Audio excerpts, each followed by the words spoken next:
2022 سیلاب آیا اور اپنے پیچھے تباہی کی کئی کہانیاں چھوڑ گیا. کہیں فلیش فلڈنگ ہوئی اور کہیں دریا اپنے کناروں سے نکلا اور ارد گرد کے علاقے ڈبو دیے. اس فلڈ اور اس سے ہونے والی تباہی کے پیچھے وجوہات کیا ہے؟ یہ کلائمیٹ چینج ہے یا مس مینجمنٹ؟ یہ وہ سوال ہے جس کا جواب میں گزشتہ چند ماہ سے ڈھونڈ رہا ہوں، اور اس کے لیے دریائے سندھ کے ساتھ ساتھ پاکستان کے نارتھ سے ساؤتھ کا سفر کر رہا ہوں.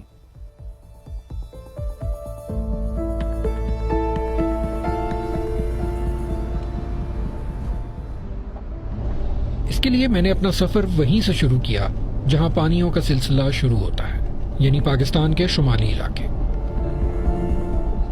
یہاں سے کئی دریا جنم لیتے ہیں اور پاکستان کے بڑے دریاؤں میں شامل ہو جاتے ہیں. میں نیچے اتروں گا اور میں آپ کو دکھاؤں گا کہ ایک ٹریبیوٹری جو ہے وہ یہاں پہ ایک بڑے دریا میں گر رہی ہے، اور کیسے اور کہاں سے آ رہی ہے، اگر ہم یہاں رک جائیں.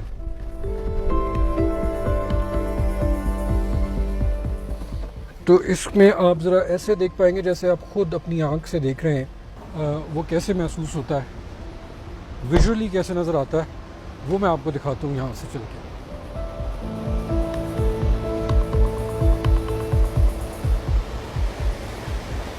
تو یہ بنیادی طور پر وہ بڑا دریا ہے جو اس طرف سے آ رہا ہے، اور یہ بالکل میرے سامنے ایک ٹریبیوٹری ہے جو اس میں شامل ہو رہی ہے، یعنی ایک نالا ہے چھوٹا جو اس بڑے دریا میں گر رہا ہے. اسی طرح کے بہت سے نالے جو ہم بلندی کی طرف چلتے جائیں گے ہمیں اور ملتے جائیں گے. بہت سے گلیشیئرز کے ساتھ جو جھیلیں بنی ہوئی ہیں ان میں سے یہ پانی نکل کے آ رہا ہے اور یہ اس دریا میں شامل ہو رہا ہے. یہ دریا بنیادی طور پر بنا ہی اسی طرح ہے کہ یہ خود بھی ایک جھیل میں سے نکلا ہوگا، اور پھر اسی طرح کی بہت ساری ٹریبیوٹریز اس میں شامل ہوتی رہتی ہیں. اس طرح یہ بہت دور تک میلوں کا سفر کرتا ہوا یہ دریا خود جا کر دریائے سندھ کے اندر گر جائے گا اور اس میں شامل ہو جائے گا. اور دریائے سندھ جیسے آپ کو پتہ ہے یہاں سے چلتا ہوا وہ پاکستان کے آخری کونے میں جا کر بحیرہ عرب میں گرتا ہے. تو ہم کوشش کریں گے کہ ہم یہاں سے چلتے چلتے اس دریا کے ساتھ جائیں، اور وہاں پہ ہم آپ کو دکھائیں گے کہ جن علاقوں سے ہم گزریں گے جہاں پر بھی سیلاب آیا اور اس نے تباہ کاری کی، اس تباہ کاری کی وجوہات کیا تھی.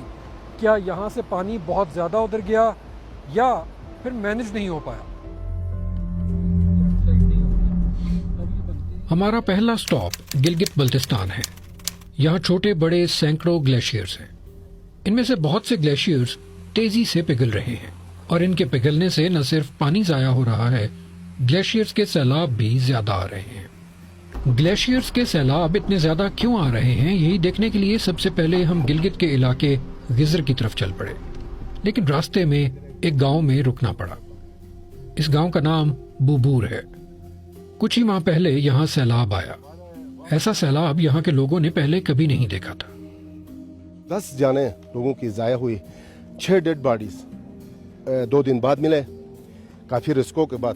باقی جو 4 ڈیڈ باڈیز ابھی تک اس ملبے کے نیچے دبی ہوئے، کہاں پہ ہے اس کا کوئی پتہ نہیں ہے.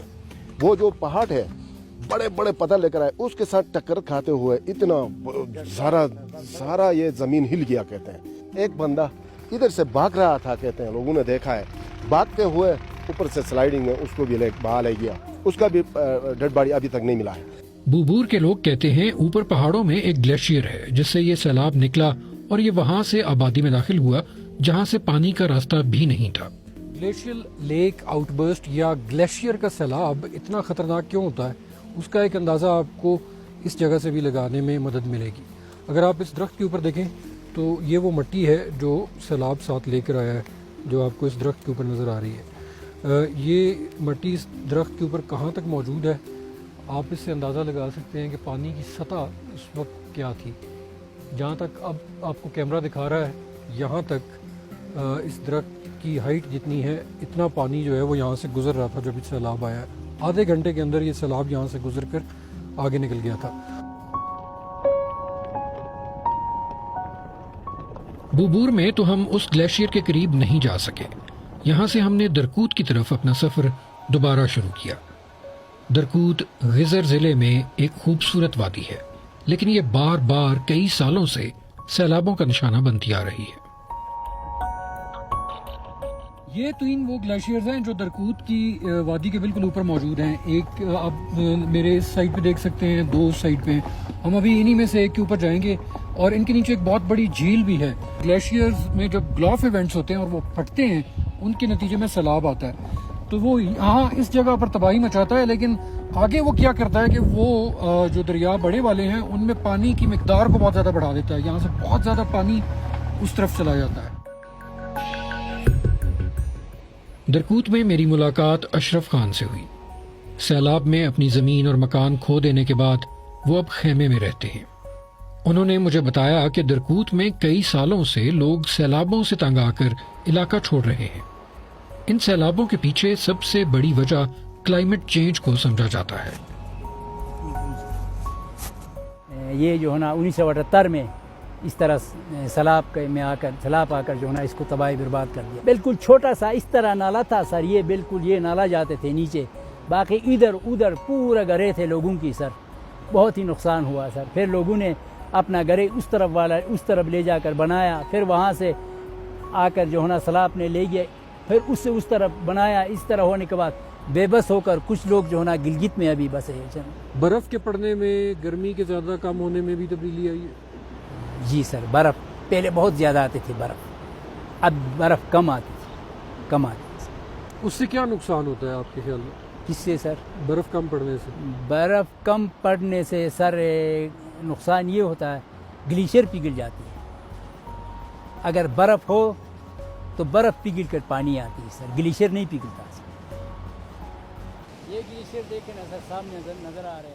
اشرف خان نے بتایا کہ ہم یہاں سے مزید اوپر کی طرف سفر کریں تو ہم اس مقام پر پہنچ سکتے ہیں جہاں سے ہمیں 2 گلیشیئرز بالکل سامنے نظر آئیں گے، اور ہم وہ جھیل بھی دیکھ سکتے ہیں جو گلیشیئرز کے پانی سے بنی ہے. کچھ فاصلہ تو ہم نے جیپ پر طے کیا. راستے میں آپ سیلاب کا امپیکٹ دیکھ سکتے ہیں. یہ درخت آدھے اس مٹی کے نیچے ہیں جو سیلاب اپنے ساتھ لایا تھا.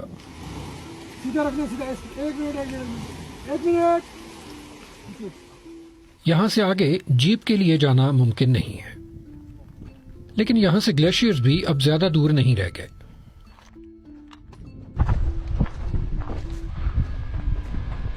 یہاں سے کتنی دیر لگے گی ہمیں پیدل جاتے ہوئے؟ انشاءاللہ سر ہم 35 سے 40 منٹ میں پہنچ جائیں گے.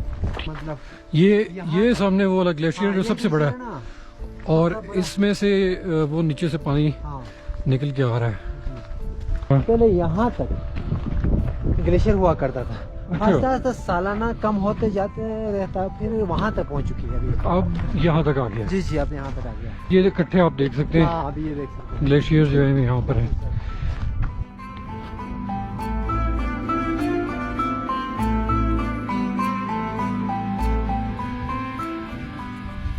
یہ بنیادی طور پر شروع کیسے ہوتا ہے سلسلہ؟ جو آپ میرے ارد گرد یہ سارے ایسے اونچے اونچے مٹی کے پہاڑ دیکھ رہے ہیں، یہ بنیادی طور پہ وہ ڈیبری ہے اور وہ مٹی ہے جو انہی پہاڑوں کے اوپر سے نیچے آئی ہے. اس کو یہاں پر پہنچتے ہوئے اور جمع ہوتے ہوئے اتنا اونچا جاتے ہوئے سالوں سال لگے. لیکن جب یہ یہاں پہ آ جاتی ہے تو اس سے ہوتا کیا ہے کہ گلیشیئر سے جو پانی نیچے آ رہا ہوتا ہے اس کا رستہ رک جاتا ہے. اس کے بعد اس طرح کی جھیلیں بن جاتی ہیں. یہ ایک ایسی جھیل ہے جس کے بند جو ہیں وہ بہت زیادہ اونچے ہیں، تو اس میں سے اس پانی کو باہر جانے کے لیے بہت وقت بھی چاہیے اور بہت طاقت چاہیے. بہت زیادہ پانی ہو تب وہ جا سکتا ہے. لیکن گلوفس جو ہے یعنی گلیشیئر لیک آؤٹ برسٹ جو ہے یا جیسے گلیشیئر کا سیلاب کہتے ہیں، وہ کیسے آتا ہے؟ گرمیوں میں گلیشیئرز تیزی سے پگھلتے ہیں اور بارشیں زیادہ ہوتی ہیں. اس طرح گلیشیئرز کی جھیلیں تیزی سے بھر جاتی ہیں اور پھر ان میں سے پانی سیلاب کی صورت میں باہر نکلتا ہے. اس جھیل سے اب بھی کافی پانی باہر نکل رہا ہے، لیکن بہت سے گلیشیئرز ایسے ہیں جن کی جھیلیں چھپی ہوتی ہیں اور اچانک پھٹتی ہیں. اب ہم نے ایسی ہی ایک جھیل دیکھنی تھی. اس کے لیے ہم درکوت سے نکل کر ہنزا کی طرف چل پڑے. یہ جھیل ہنزا میں شیشپر نامی گلیشیئر پر بنی ہوئی تھی. گزشتہ سال گرمیوں میں شیشپر کی یہ جھیل پھٹی اور پھر اتنا بڑا سیلابی ریلا آیا کہ اپنے ساتھ حسن آباد کے مقام پر بنا ایک پرانا اور اہم پل بہا کر لے گیا.